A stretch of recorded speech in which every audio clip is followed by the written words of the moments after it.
Okay, welcome. This is a Monday Motivation Monday Slay. Again, I'm Christopher. I'm an immigrant founder of a virtual accounting, WYCOTAX, for here, a virtual tax and bookkeeping services here in the US. Uh, it's really hard. Adjustment is really one of the adjustment. I think it's always an ongoing process. We'll never get used to one city, especially if it's new, you're new to the area. And that's what I'm sharing about is our daily vlog. Like what is my experience so far living in Dallas. I used to grow up. I used to work and live in Brownsville, Texas. This is very Brownsville, Texas. For those of you that doesn't know, it's located in South Texas. It's 8 hour drive from Dallas going to the south, which is close to the border of Mexico. I've been living there for 12 years. Then when I started my tax and bookkeeping company, I started my two offices in 2015. Then after a while, when COVID happened, we transitioned everything virtual. That's why I was able to open two more satellites of offices of a virtual office in here in Dallas and San Antonio. But this is more about, I'm not talking about just for my what I do, but what I experience. I would like to share as an Asian, as an immigrant, and then also as a person moving to a bigger city. Well, today, this daily blog, I just gonna want to go through over about my routine and something that that I have to deal with now from this point forward, living here in Dallas, is the traffic. Uh, you cannot be outside after 5 p.m. Usually, when you want to go from one place to another, it takes you, the driving time usually is 15. Normal driving is 15 to 20 from one city to another. And I was thinking to go as a Filipino, I would like to go to the Filipino store because I need some things, the tea. But since it's 5 p.m., I checked the Google map. There was so many red lines. Red lines mean there are bunch of traffic on that area. And the 15-minute drive, when I Google it, will take me now 30 minutes. It will take me 30 minutes. So I have to resume or I have to reschedule my errands going to the Filipino store.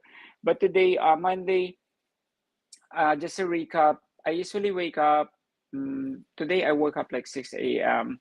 Then I went to the gym. It's Monday is very, I don't know, I'm still conditioning myself to get used to Monday to be more motivated. It's a Monday slay.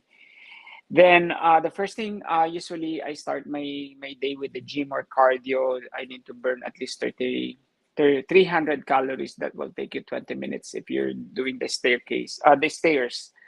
Then you go from there. Then usually I do check from 6 to 9 a.m. Even though I'm in the treadmill, I have a good my accountant. We are working with different corporate paperwork, the finances from 6 to 9 that happen where we look on the loan application. We're also looking on the different pitch deck or lookbook from the investors left and right. The lookbook or pitch deck, this is like a one-page sheet where your investor can take a look on it, especially if you're expanding your company.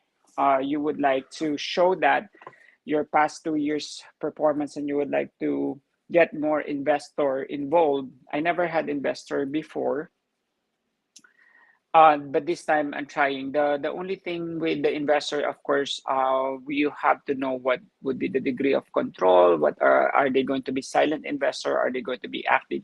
Silent investor means they just grow their money to you, to your company.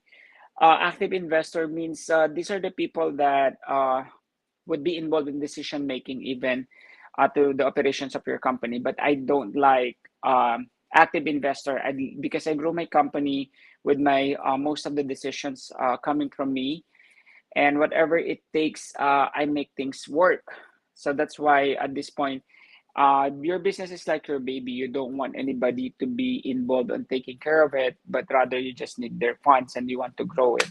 It's a working smart for them if you know how to manage their funds. It's also less headache on your end, and that's what one thing I learned about it is I just need a silent investor. I don't need anybody making decisions for the company, in able to avoid too many cook in the kitchen. Then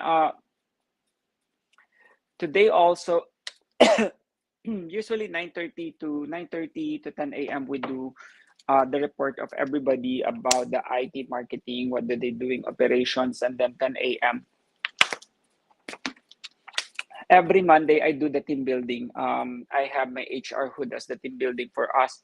Team building is very important for a company because it binds the people together. There you would see the dynamics, you would see the strength or weaknesses of one person to another, and then you will help to identify how these people, how your team can work together. Because if they have, everyone has different personalities, so we want to make sure that they can watch YouTube video where they going to give their own opinion. It could be a form of motivation, a storytelling, a clip from a movie, uh, even a success story. That's what I've been doing for the past months, and this is also for them to be more comfortable with everyone, that they can express their own opinion. There's no right or wrong answer. Today, the video we discuss about how you can be resilient in terms of hardships. Then everyone has a given a chance to talk about what they think about hardships and how can they apply to their own life and also with their job. Also, after that client management meeting, this is where we run down the different cases. For example, there are pending tax returns, there are people asking for payroll refunds, payroll reports, bookkeeping updates. Yes, there is a payroll refund right now that's happening guided by the Internal Revenue Service, and that's why we are reviewing all the financials in a holistic approach, from their payroll, their taxes, their books, and even some of them are for loan application. We give referrals. Yes. So I have my cheat note because this is the calendar. We met another client. I personally be the one doing the consultation initially to for those leads who find us online. This company, uh, they have a painting store where they met me in one of the networking event. They need network service for bookkeeping and payroll, and the only problem on their payroll, there are four people that working for them, but two only have social security. The other two employees, the other two that they're paying, they are in cash because they don't have social security number.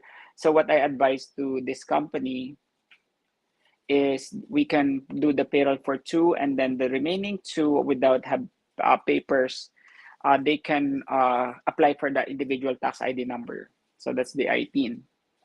Yes, we do process the ITIN, but the time that it should be processed should be at the by next year, as early as January. We can issue them a 1099 so they can pay their own taxes, and that will the business owner, this client of ours, can consider that as business expenses. So for example, this he paid to 10,000 each to those two people that don't have social security, so that's automatic $20,000 of expenses per, because 10,000 times two people that don't have social security number, that is a 20,000 additional expenses. Then another one of our cases, our client way back 2020, he would like to add additional, he would like to add a dependent. A dependent is already 18 years old because they receive a letter to the IRS that they may qualify for additional credits, the child tax credits. The only problem is if it's 17 or 18 years old, there's no more, or the credits is not the same compared with the child, because they're already 18 years old. Then they would be only be qualified if they have, if this 18-year-old dependent is going to school and if they're supporting them to pay the bills more than 6 months for the tuition fees, and they paying more than 6 months of the expenses of their dependent, because they did not include it on last tax return on 2020. Then we also I also had a meeting with, this is his mom, another client of ours. His mom has he would like to have a long-term care policy with his mom. This is from Maryland, a client of ours. Since I'm also a life insurance agent, I talked to my consultant what type of product we can offer and how much would it cost. So to offer a long-term care, we need to know the history, whether there's a diabetes, hypertension, a smoker, non-smoker, the age of the patient or the applicant. It also plays a big role. But in able for me to do that, I still have to endorse my license, my and health license from Texas. I endorse it to Maryland. So that's from 1 to 1:30 p.m. I try to keep my meeting at least less than 30 minutes. Because after that, um, it's just so much information that you're giving to the client, or it's not productive no more. For me, 30 minutes per client would be enough. Then 2 p.m. to 3 p.m., we have to mail some documents. We have clients from, uh, we requested an installment agreement request because he never paid his taxes way back 2020, and he would like to schedule for a 20 year for 20 weeks of payment plan, but we do it a monthly payment. So I have to mail that together with, there was an issue with the LLC registration. That's another problem that we deal with. So that's why, because when you are a limited liability company in Texas and you are required to submit annual franchise tax report. So a franchise tax report will allow you to operate the business. It's a privilege report that you need to do in the state level.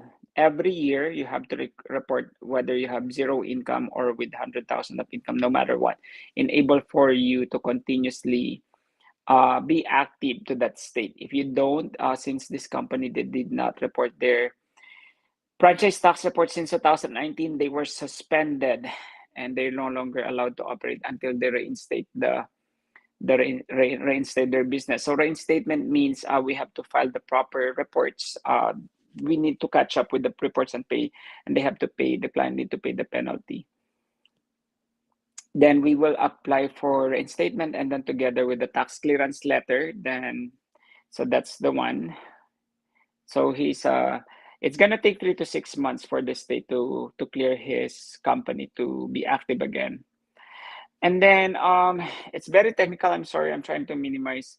Then after the meeting on 2 to 3 p.m., I got also, as a business owner, we are approved already for our soft launching of my company here in Dallas this coming August 23. That's going to be a networking mixers.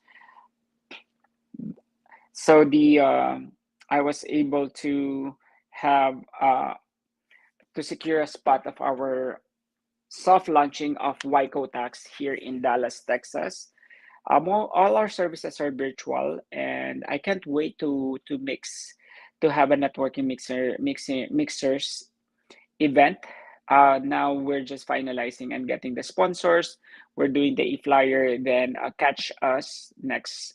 Um, we will put it on our Facebook event. Then we also going to email blast it to local clients, and we are in collaboration with the Philippine American Chamber of Commerce here in Texas. But anyways, there you go. Today, those are our recap. I'm supposed to buy to go to the Filipino store, but it was traffic. I can't. It's just too much. One thing that I realized that I takeaways in Dallas is it's expensive to live here compared with the Valley. The food cost me almost $30 just to have smoothie, salad, and then the chips. I think it's a good thing about virtual because virtual services, I don't have to drive back and forth. I don't have any product to carry. But at the same time, it's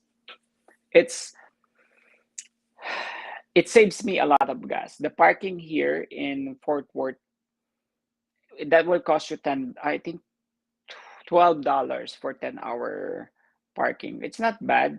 I'm only 8 minutes away from my workstation. All right, guys, I hope you learned something today. What are your takeaways to my video?